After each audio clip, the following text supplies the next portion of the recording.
ጦርነቱ ሊጀመር ነው። ዓለማችን በአሁኑ ወቅት በሁለት ታላላቅ ኃይሎች መካከል በሚደረግ እጅግ አደገኛ የዲፕሎማሲና የወታደራዊ ፍጥጫ ውስጥ ትገኛለች። በመካከለኛው ምስራቅ ለዓመታት የዘለቀው ውጥረት አሁን ወደማይመለስበት ምዕራፍ እየተሸጋገረ ይመስላል። በዛሬው ቆይታችን በሆርሙዝ ሰርጥ ላይ የተጀመረውን አዲሱን የባህር ላይ ጥቃት፣ ዓለም አቀፍ የንግድ መስመርን እንዴት አደጋ ላይ እንደጣለም በዝርዝር የምንመለከት ይሆናል። እንዲሁም ደግሞ በኢራን ውስጥ ያለው የውስጥ ተቃውሞና የኢንተርኔት መቋረጥ ከዚህ ውጫዊ ጦርነት ጋር ምን ግንኙነት አላቸው የሚለውን በዝርዝር እንተነትናለን። እስከ ፕሮግራማችን ፍጻሜ ድረስ አብራችሁን ቆዩ።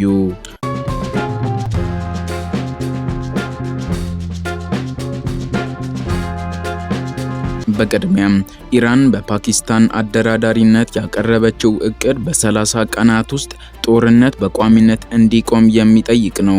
ከዋና ዋናዎቹ ነጥቦች መካከል የአሜሪካ ጦር ከመካከለኛው ምስራቅ ሙሉ በሙሉ እንዲወጣ የሚለው ይገኝበታል። ይህ ለአሜሪካ እጅግ ከባድ ጥያቄ ነው፣ ምክንያቱም አሜሪካ በቀጠናው ያሏት ወታደራዊ ካምፖች ለደህንነቷና ለእስራኤል ጥበቃ ወሳኝ ናቸው። በተጨማሪም በኢራን ላይ የተጣሉ ሁሉም የኢኮኖሚ ማዕቀቦች እንዲነሱ ትጠይቃለች። ላለፉት 10 ዓመታት ኢራን በማዕቀብ ምክንያት የነዳጅ ሽያጯን እና የባንክ አገልግሎቷ ተገድቦ ቆይቷል። ይህ ማዕቀብ ከተነሳ ኢራን በአጭር ጊዜ ውስጥ ከፍተኛ የኢኮኖሚ አቅም ልትገነባ ትችላለች። ይህም አሜሪካን ያሰጋታል። ሌላው አስገራሚ ነጥብ የታገዱ የኢራን ንብረቶች እንዲለቀቁ መጠየቋ ነው። በቢሊዮን የሚቆጠር የኢራንን ዶላር በተለያዩ የዓለም ባንኮች ታግደው ይገኛሉ። ኢራን ይህንን ገንዘብ እንዲለቀቅላት የምትጠይቀው የሀገሪቱን ኢኮኖሚ ለማነቃቃትና ወታደራዊ አቅሟን ለማጠናከር እንደሆነም ይገመታል። በፓኪስታን አደራዳሪነት የቀረበው ይህ እቅድ ፓኪስታን በቀጠናው ያላትን ዲፕሎማሲያዊ ተሰሚነት ለመጨመር የምታደርገው ጥረት አካል ተደርጎም ይታያል። ይህ በእንዲህ እንዳለ ፕሬዝዳንት ዶናልድ ትራምፕ ለኢራን እቅድ ያላቸው አመለካከት እጅግ አሉታዊ ነው። ኢራን ትልቅ ዋጋ አልከፈለችም የሚለው ንግግራቸው አሜሪካ ገና ያልተጠቀመችባቸው ወታደራዊ አማራጮች እንዳሉ የሚያሳይ ነው። ትራምፕ በኢራን ላይ ከፍተኛ ጫና ወይም ማክሲመም ፕሬሸር የማሳደር ፖሊሲያቸውን አሁንም የቀጠሉ ይመስላል። እንደሳቸው አባባል ኢራን የሰላም እቅድ ያቀረበችው ተገዳ እንጂ ፈልጋ አይደለም። በተመሳሳይ ሰዓት በኢራን ውስጥ ያለው የሰብአዊ መብት ሁኔታ እጅግ አሳሳቢ ደረጃ ላይ ደርሷል። በጥር ወር ላይ የተከሰተው የኢንተርኔት መቋረጥ መንግስት ህዝባዊ ተቃውሞችን ለመጨፍለቅ የተጠቀመበት ዘዴ እንደሆነ ይናገራል። ሄራና የተባለው የዜና ወኪል እንደዘገበው በሺዎች የሚቆጠሩ ሰዎች ተገድለዋል፣ በ10 ሺዎች የሚቆጠሩ ሰዎች ደግሞ ታስረዋል። ይህ የውስጥ ቀውስ ኢራንን ደካማ ሊያደርጋት ቢችልም መንግስት ግን የውጭ ጠላትን በመፍጠር የህዝቡን ትኩረት ለማስቀየር እየሞከረ እንደሆነ ተንታኞች ይናገራሉ። አሜሪካ የምትደግፋቸው የስታርሊንክ ዲቫይሶች ወደ ኢራን በድብቅ መግባታቸው ደግሞ ሌላው የፍጥጫው ነጥብ ነው። ኢራን ይህንን እንደ ሳይበር ጦርነትና የውስጥ ጣልቃ ገብነት ትቆጥረዋለች። ትራምፕ ቅዳሜ ዕለት በሰጡት መግለጫ ኢራን አሁንም ያልተገባ ባህሪ ካሳየች አዲስና አስደንጋጭ ጥቃት እንዲፈጸም ትዕዛዝ ሊሰጡ እንደሚችሉም ተናግረዋል። ይህ ማለት ዲፕሎማሲው በማንኛውም ሰዓት ወደ ቀጥተኛ ጦርነት ሊቀየር ይችላል ማለት ነው። ይህ በእንዲህ እንዳለ የፍጥጫው ትልቁ ማሳያ የሆርሙዝ ሰርጥ ነው። ይህ ጠባብ የባህር ላይ መስመር የዓለምን ሲሶ ነዳጅ የሚያሳልፍ ወሳኝ ቦታ ነው። በቅርቡ በብሪታንያ የባህር ላይ ንግድ ክትትል ማዕከል የወጣው ሪፖርት እንደሚያሳየው በአንድ የጭነት መርከብ ላይ ጥቃት ተፈጽሟል። ትንንሽና ፈጣን የኢራን ጀልባዎች መርከቧን በመክበብ ጥቃት አድርሰዋል። ኢራን ይህንን ስትሬት ሙሉ በሙሉ እንደምትቆጣጠር በይፋ ተናግራለች። ቀረጥ ካልተከፈለ በስተቀር መርከቦች ማለፍ አይችሉም ማለቷ ደግሞ የባህር ላይ ንግዱን በቁጥጥሯ ስር ለማዋል ማሰቧን ያሳያል። አሁን እየተፈጸሙ ያሉ ጥቃቶች አሜሪካን ወደ ቀጥተኛ እርምጃ ሊገፋፏት ይችላሉ። ለምሳሌ ባለፈው ኤፕሪል 22 ቀን የተፈጸመው ጥቃትና የሁለት መርከቦች በኢራን ቁጥጥር ስር መዋል ዓለም አቀፍ የኢንሹራንስ ዋጋንና የነዳጅ ዋጋን ሰማይ እንዲነካ አድርጎታል። ኢራን እኛ ካልፈቀድን ዓለም ነዳጅ አታገኝም የሚል መልእክት ለምዕራባውያን እያስተላለፈች ትገኛለች። ይህ በባህር ላይ የሚደረገው ፍጥጫ የዓለምን ኢኮኖሚ ክፉኛ ሊያናጋ የሚችል ትልቅ ስጋት እንዳለው ተንታኞች እየተናገሩ ይገኛሉ። በሌላ በኩል ደግሞ የግጭት በአሜሪካና በኢራን መካከል ብቻ የሚደረግ ፍልሚያ አይደለም።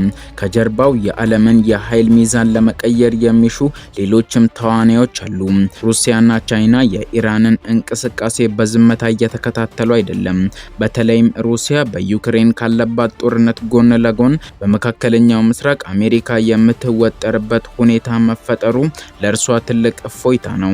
ኢራን የምታቀርባቸው ድርድሮችና የጦር መሳሪያዎች ለሩሲያ ወሳኝ እንደሆኑ ሁሉ ሩሲያም በዲፕሎማሲው መድረክ ለኢራን ከለላ እየሆነች ነው። ቻይና በበኩሏ ከኢራን የምታገኘው የነዳጅ ፍሰት እንዳይቋረጥ ትልቅ ስጋት አላት። ሆኖም አሜሪካ በቀጠናው ያላት የበላይነት እንዲቀንስ መፈለጓ ከኢራን ጋር ያላትን ጥምረት ያጠናክረዋል። የፓኪስታን አደራዳሪነትም ቢሆን ከቻይና ፍላጎት ውጪ ነው ለማለት ይከብዳል። ቻይና በፓኪስታን ላይ ያላት ከፍተኛ ተጽዕኖ ከጀርባው የቤጂንግ የበረከት እጅ ሊኖርበት እንደሚችል ተንታኞች ይጠቁማሉ። ለምሳሌ የሆርሙዝ ሰርጥ ቢዘጋ ቀጥተኛ ተጎጂዋ ቻይና ብትሆንም የመዘጋት ግን አሜሪካን ለዓለም አቀፉ ማህበረሰብ ሰላም ማስጠበቅ ያልቻለች ኃይል አድርጎ ለማቅረብ ጥሩ አጋጣሚ ይፈጥርላቸዋል። ትራምፕ ይህንን የኃይል አሰላለፍ በሚገባ ይረዱታል። ኢራን ዋጋ አልከፈለችም ሲሉ መልእክቱ ለቴህራን ብቻ ሳይሆን ለሞስኮና ለቤጂንግም ጭምር ነው። አሜሪካ በቀጠናው ያላት የበላይነትን አሳልፋ እንደማትሰጥ ለማሳየት ምናልባትም ከኢራን በበለጠ ሁኔታ እነዚህ ኃይሎችን የሚገዳደር እርምጃ ልትወስድ እንደምትችል እየተነገረ ይገኛል። ይህ በእንዲህ እንዳለ በዚህ ሁሉ ፍጥጫ መሃል ትልቁ ሰለባ የዓለም ኢኮኖሚና ተራው ማህበረሰብ ነው። የኢራን 14 ነጥቦች ውስጥ ማዕቀቦች ይነሱ የሚለው ጥያቄ በምክንያት የቀረበ ነው። በአሁኑ ወቅት በኢራን ውስጥ የዋጋ ግሽበት ጣሪያ ነክቷል። የኢራን ገንዘብ ሪያል ዋጋውን በእጅጉ እያጣ ይገኛል። መንግስቱ ይህንን የኢኮኖሚ ድቀት ለመቋቋም ነዳጅን እንደ መጨረሻ መሳሪያ ለመጠቀም ወስኗል። የሆርሙዝ ሰርጥ ላይ የሚደረጉ ትንኮሳዎች የነዳጅ በርሜል ዋጋን በጥቂት ቀናት ውስጥ ከ10 እስከ $20 ሊጨምሩት እንደሚችሉ ይነገራል። ይህ ደግሞ እንደ ኢትዮጵያ ላሉ ነዳጅ አስመጪ ሀገራት እጅግ አስከፊ ነው። የትራንስፖርት ዋጋ መናር፣ የምግብ እጥረትና የኑሮ ውድነት የዚህ ጦርነት ቀጥተኛ ውጤቶች ናቸው። ኢራን ቀረጥ ካልተከፈለ መርከቦች አያልፉም ማለቷ በዓለም አቀፍ የባህር ሕግ ላይ የተሰነዘረ ቀጥተኛ ጥቃት ነው። ትራምፕ ኢራን ትልቅ ዋጋ አልከፈለችም ሲሉ ምናልባት የኢራንን የነዳጅ ማጣሪያዎችና ወደብ መሰረተ ልማቶች ኢላማ ያደረገ እርምጃ ሊወስዱ እንደሚችሉም ይገመታል። ይህ ከሆነ ግን ኢራን መላውን የባህር መስመር በመዝጋት ዓለምን ወደ ጨለማና ወደ ረሃብ ልትገፋ እንደምትችል ተንታኞች እየተናገሩ ይገኛሉ። ይህ የኢኮኖሚ የጋራ ጥፋት ሁለቱንም ወገኖች ወደ ድርድር ጠረጴዛ እንዲመጡ ያደርጋቸዋል ወይስ ወደ መጨረሻው ጦርነት ይወስዳቸዋል የሚለው ጥያቄ ብዙዎችን እያከራከረ ይገኛል። በሌላ በኩል ደግሞ አሜሪካ ኢራንን በቀጠናው ለሚንቀሳቀሱ አማጺ ቡድኖች የገንዘብና የጦር መሳሪያ ድጋፍ ታደርጋለች በማለት ትከሳለች። ትራምፕ ኢራን ገና ዋጋ አልከፈለችም ሲሉ ይህንን የ40 ዓመታት የጥላቻ ታሪክና በኢራን ድጋፍ የሚንቀሳቀሱ ኃይሎች በአሜሪካ ጥቅሞች ላይ ያደረሱትን ጉዳት ታሳቢ በማድረግ ነው። ኢራን አሁን ያቀረበችው ባለ 14 ነጥብ የሰላም እቅድ ይህንን የ40 ዓመታት ግጭት በአንድ ወር ውስጥ ለመጨረስ መሞከሩ ለብዙዎች ቅዠት መስሎ የታያቸው ለዚህ ነው። እንዲህ አይነቱ ስር የሰደደ ጥላቻ በ30 ቀናት ውስጥ በሰላም እቅድ ብቻ ይፈታል ብሎ ማሰብ ይከብዳል። ይሁን እንጂ ኢራን አሁን ያለችበት የኢኮኖሚ ድቀትና የውስጥ ተቃውሞ ምናልባት ከመቼውም ጊዜ በላይ ለድርድር እንድትጋለጥ አድርጓታል።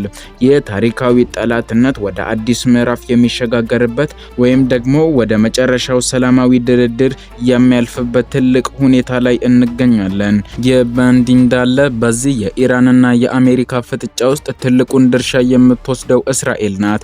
የኢራን የሰላም እቅድ ከአሜሪካና ከእስራኤል ጋር እያደረገችው ያለው ጦርነት እንዲቆም የሚል መሆኑ እስራኤል በግጭት ውስጥ ያላትን ወሳኝ ቦታ ያሳያል። ለእስራኤል የኢራን የኒውክሌር አቅም እና በሚሳኤል የታጀበው ወታደራዊ ጥንካሬ የህልውና ስጋት ነው።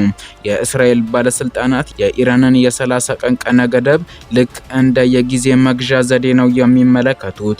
እንደ እስራኤል እምነት ኢራን ድርድር የምትፈልገው ወታደራዊ አቅሟን ለማደራጀትና ዓለም አቀፍ ጫናውን ለማርገብ እንጂ ለዘላቂ ሰላም አይደለም።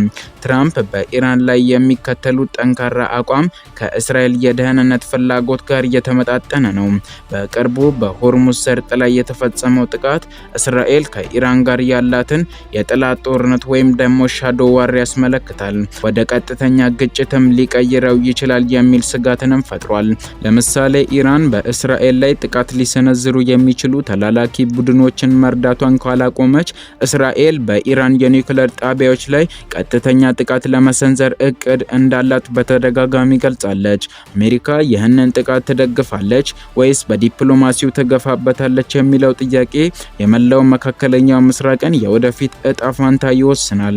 የኢራን ባለ 14 ነጥቦች ለእስራኤል ምንም አይነት የደህንነት ዋስትና የማይሰጡ ከሆነ እቅዱ ገና ሳይጀመር የከሸፈ ነው ማለት ነው። ውድ ተመልካቾቻችን ለዛሬ ያዘጋጀንላችሁ ፕሮግራም ይህንን ይመስል ነበር። በየጊዜው እንደዚህ አይነት ወቅታዊና ፈጣን መረጃዎች እንዲደርሷችሁ ቻናላችንን ሰብስክራይብ እንዲሁም ይህንን ቪዲዮ ላይክ ማድረግ አትዘንጉ እያልን እስከ ፕሮግራማችን ፍጻሜ ድረስ ስለተከታተላችሁን እናመሰግናለን። መልካም ጊዜ ይሁንላችሁ።